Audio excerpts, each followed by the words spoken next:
Hello students, आज के इस वीडियो लेक्चर में हम रेलगाड़ी यानी ट्रेन से रिलेटेड क्वेश्चंस करने वाले हैं। ऐसे क्वेश्चंस कई बार नवोदय विद्यालय के एंट्रेंस एग्जाम में पूछे जाते हैं। ये क्वेश्चन थोड़े ट्रिकी ज़रूर होते हैं, पर अगर आपने एक बार इनका बेसिक कॉन्सेप्ट समझ लिया ना तो बड़े ही आसान हो जाएंगे ये क्वेश्चन आपके लिए। मैं आपको इस लेक्चर में बिल्कुल बेसिक से कॉन्सेप्ट समझाऊंगा और अंतिम में मैं आपको ट्रिक्स भी बताऊंगा कि इन क्वेश्चंस को आप कैसे बड़े ही आसानी से सॉल्व कर सकते हो। ये देखो, ये रहा पहला सवाल आपके स्क्रीन पर रेलगाड़ी से संबंधित। एक रेलगाड़ी 90 किलोमीटर प्रति घंटा की चाल से चलते हुए एक खंभे को 10 सेकंड में पार करती है, तो रेलगाड़ी की लंबाई बताइए।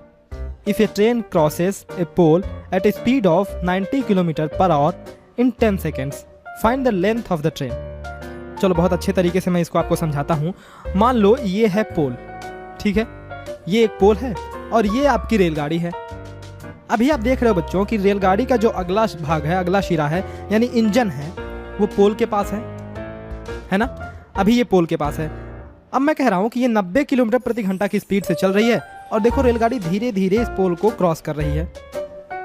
तो जब ये रेलगाड़ी इस पोल को क्रॉस कर गई तो इसका सबसे पिछला हिस्सा पोल के पास आ गया, है कि नहीं। इसका सबसे पिछला हिस्सा पोल के पास आ गया। तो एक बात बताओ, आप रेलगाड़ी के इंजन को देखो, सबसे अगले वाले भाग को देखो। पहले वो यहाँ थी और अभी वो कहाँ गई, यहाँ आ गई।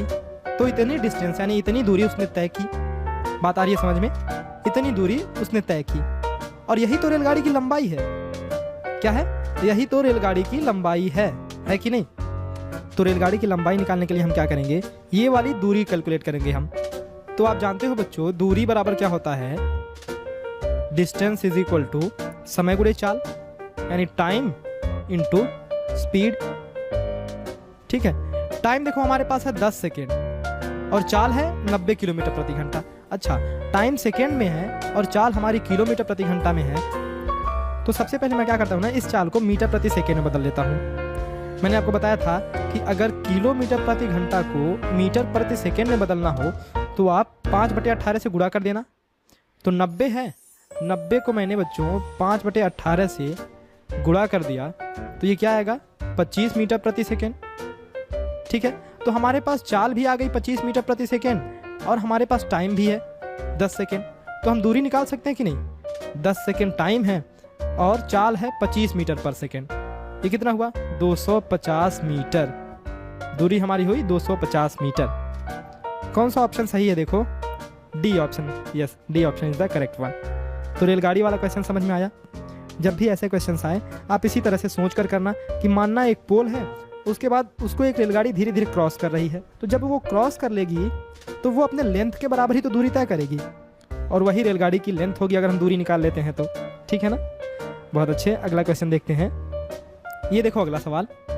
एक रेलगाड़ी जिसकी लंबाई 320 मीटर है 36 किलोमीटर प्रति घंटा की चाल से चल रही है, एक खंभे को पार करने में यह कितना समय लेगी। A train whose length is 320 meter is running at a speed of 36 km per hour. How long will it take to cross a pole? समझो, ये एक खंभा है, ये एक पोल है। एक रेलगाड़ी आ रही है जिसकी लंबाई 320 मीटर है। मान लो ये रेलगाड़ी है और इसकी लंबाई है 320 मीटर। 320 मीटर। अब ये क्या करती है, इस पोल को क्रॉस कर लेती है। क्रॉस करती है तो मैंने अभी पिछले ही क्वेश्चन में समझाया, क्रॉस करेगी तो अपने लेंथ के बराबर ही दूरी तो तय करेगी। ठीक है ना। तो डिस्टेंस यहां से हमारे पास निकल के आया, distance is equal to 320 metre, क्योंकि उसकी लंबाई 320 मीटर है ना। उसकी लंबाई 320 मीटर है, इसलिए हमारे पास डिस्टेंस निकल के आया 320 मीटर। हमें निकालना है टाइम और हमें यह भी दिया हुआ है कि 36 किलोमीटर प्रति घंटा की चाल से चलती है। तो मुझे बताओ, डिस्टेंस मीटर में है और जो स्पीड है वो किलोमीटर पर आवर में है। तो सबसे पहले हमें क्या करना होगा, कुछ याद आया, मीटर प्रति सेकेंड में बदलना होगा। बिल्कुल सही। तो हम इसको ना मीटर प्रति सेकेंड में बदल लेंगे। तो मैंने क्या बताया था, जब भी किलोमीटर पर आवर दिया हो, मीटर प्रति सेकेंड में बदलना हो तो आप क्या करना, 5/18 से गुणा करना। हमारे पास स्पीड कितनी दी हुई है देखो यहाँ से, 36 किलोमीटर प्रति घंटा। तो 36 को अगर मैं 5 से गुणा करता हूँ 5/18 से, तो ये कितना होगा बताओ, 18 दूनी 36 और 5 दूना 10, यानी कि 10 मीटर प्रति सेकेंड। ये हमारी स्पीड है मीटर प्रति सेकेंड में। इतनी बात क्लियर है। चलो जी, डिस्टेंस हमारे पास आया 320 मीटर और स्पीड हमारे पास आ गई 10 मीटर प्रति सेकेंड। तो टाइम तो आप बड़े ही आसानी से निकाल सकते हो। टाइम का फॉर्मूला मैंने बताया था, क्या बताया था बताओ, दूरी बटे चाल, टाइम का फॉर्मूला दूरी बटे चाल।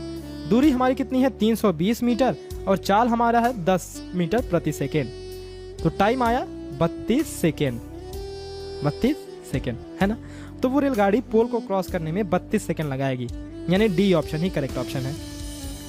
अगला सवाल देखते हैं, ये देखो आपके स्क्रीन पर रहा अगला सवाल। एक रेलगाड़ी 108 किलोमीटर प्रति घंटा की गति से 700 मीटर पुल पार करने में कितना समय लेगी यदि रेलगाड़ी की लंबाई 200 मीटर है?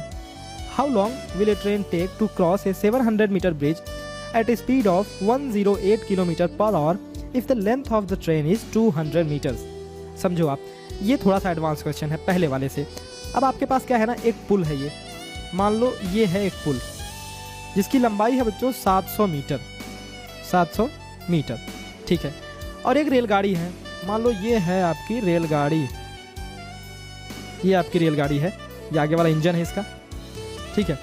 ये रेलगाड़ी आपकी है और ये इस पुल को क्रॉस करती है। रेलगाड़ी की खुद की लंबाई है बच्चों, बताओ कितना, खुद की लंबाई है 200 मीटर और पुल की लंबाई है 700 मीटर। तो पुल को क्रॉस करने में कुल इसको कितनी दूरी तय करनी पड़ेगी? 700 और 200 यानी कि 900 मीटर। यही इसमें दिमाग लगाना था कि हम क्या करेंगे, पुल की लंबाई और रेलगाड़ी की लंबाई दोनों जोड़ लेंगे, ठीक है ना। समझ में आया क्वेश्चन ना? चलो, तो इस तरह से आप देखो कि हमारा डिस्टेंस जो निकल के आया वो आया 900 मीटर। ये हमारा डिस्टेंस है, यानी कि दूरी है। आपको बस पहचानना होता है कि दूरी क्या है, समय क्या है, चाल क्या है, और आप ऐसे क्वेश्चन को सॉल्व कर लेते हो। ये हमारी दूरी है 900 मीटर, ठीक बात है। अब 108 किलोमीटर प्रति घंटा स्पीड हमारे पास है। दूरी बच्चों हमारे पास 900 मीटर है, मीटर में है यानी कि, और स्पीड किलोमीटर प्रति घंटे में है। तो क्या करेंगे जी, बिल्कुल सही, वही काम मीटर प्रति सेकेंड में बदलेंगे।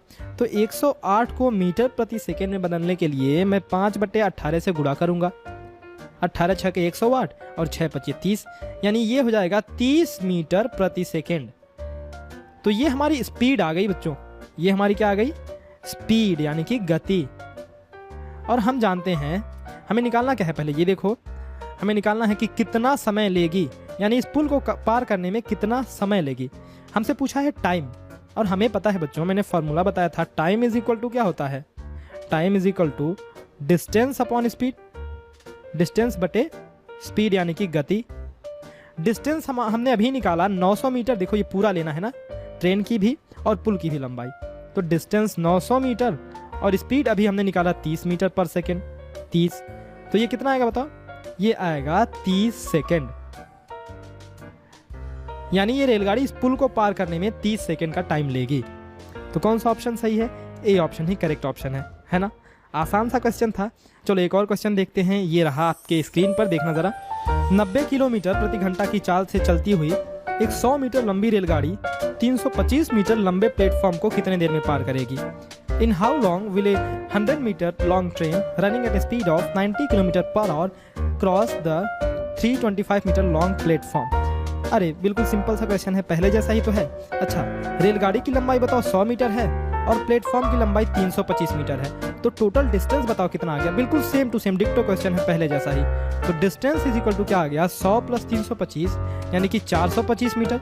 मैं सीधे सीधे कर दे रहा हूँ, बात आपको समझ में आ रही है ना, क्योंकि ये क्वेश्चन ऐसा मैं आपको समझा चुका हूँ।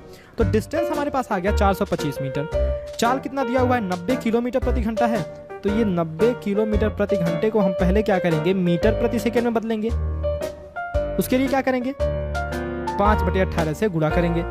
तो 18 × 5 = 90 और 5 × 5 = 25, यानी कि 25 मीटर प्रति सेकेंड। ये हमारी स्पीड आ गई, स्पीड आ गई, ठीक है। और हमें पता है बच्चों, हमें दिया हुआ है, देखो डिस्टेंस हमें पता है, हमने निकाल लिया यहाँ से। हमसे पूछा है टाइम कि कितने देर में पार करेगी। तो स्पीड हमें पता है, डिस्टेंस हमें पता है, तो टाइम तो आप बड़े ही आसानी से निकाल सकते हो। टाइम बराबर क्या होता है, यानी समय बराबर दूरी बटे चाल, है कि नहीं। समय बराबर दूरी बटे चाल। दूरी हमें पता है 425 मीटर और चाल यानी गति भी हमको पता है 25 मीटर प्रति सेकेंड। तो 25 से 425 में अगर मैं भाग देता हूँ तो ये क्या आएगा बताओ, 25 एक कम, ये 25, 17 बचा 175, ठीक है। 25 × 7 = 175, यानी कि 17 सेकेंड। 17 सेकेंड हमारा टाइम आ गया। ऑप्शन देखो कौन सा है, सी ऑप्शन ही करेक्ट ऑप्शन है। यानी वो रेलगाड़ी प्लेटफॉर्म को 17 सेकेंड